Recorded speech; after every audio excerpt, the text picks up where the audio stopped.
जंग आहे मुंहिंजी तोसां जंग आहे पलीत पेर कर परे ही धरती मुंहिंजो नंग आहे। मुंहिंजा हिन धरतीअ जा वारसो मुंहिंजो मान वारूं भेनरूं सिंधी देश मुक़दरा साईं जी सदर बरा अॼु असां हिते जेको क़ौमी ॿधे जो मुज़ाहिरो कयो आहे सिंध जूं सभु कॉम्पर्स पार्टियूं असीं हिकु नुक़्ते ते गॾु थिया आहियूं त धारियां सिंध में असांखे क़बूल कोन आहिनि। हिन मुल्क जे वजूद में अचण खां अॻु असांजी कराची जी आबादी बि 3 लखनि खां घटि हुई।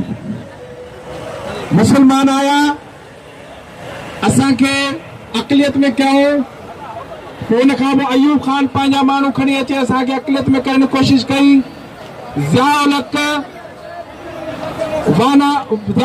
अफगानिस्तान में अफगानी आणे असांखे हिते अक़लियत में करण जी कोशिशि कई।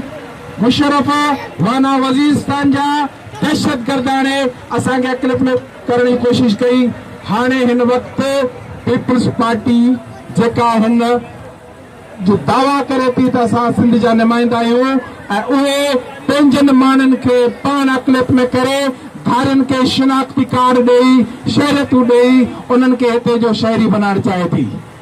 असां उन्हनि खे इहो चिता ॾियणु चाहियूं था त सिंध को बैन अक़वामी यतीम खानो कोन्हे। असां धरती जा वारस आहियूं, असां धरती जा मालिक आहियूं। असां हर तरह जी मज़ामत कंदासीं, असां रोड ब्लॉक कंदासीं, असां रस्ता बंदि कंदासीं। इन खां पोइ जेको बि एहतजाज जो तरीक़ो हूंदो उनखे इस्तेमालु कंदासीं, पर हिते सिंध में धारियो को बि क़बूल न कंदासीं।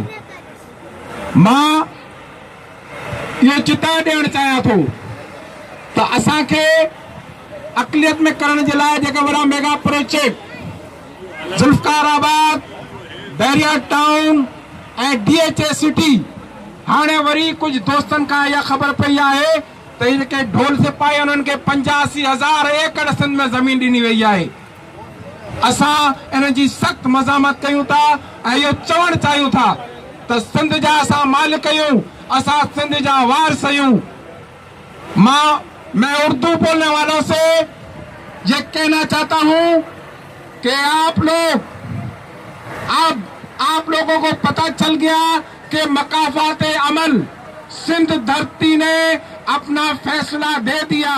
जो सिंध को तकसीम करना चाहते थे उनके आज कोई नाम लेने वाला भी नहीं है। जिसको नौज़बिल्लाह वो अपना इमाम हुसैन कहते थे उसको आज वो लोग गालियां देते, उनको पूछते तक नहीं है। हम भी आप लोगों से कहते हैं कि सिंध में सिंधी बन के रहो, और अगर सिंध को तकसीम करने की बात करोगे तो जो आज अल्ताफ से इनका असर हुआ है आप लोगों का भी वही असर होगा। इसलिए आओ मिलकर अपनी सिंध धरती को, अपनी माँ को, जब आपने माँ कहा है तो माँ को तकसीम नहीं होती है, माँ के टुकड़े नहीं होते हैं। अगर आपने ऐसी बात की तो ये सिंध के ये जवान, ये हमारे बच्चे कटेंगे, मरेंगे, लेकिन अपनी धरती की हिफाजत करेंगे। आखिर में मैं कहूंगा तो दुश्मन चाहे केड़े भी सिंध जो डाहे न सघंदो नक्शो सिंध जो।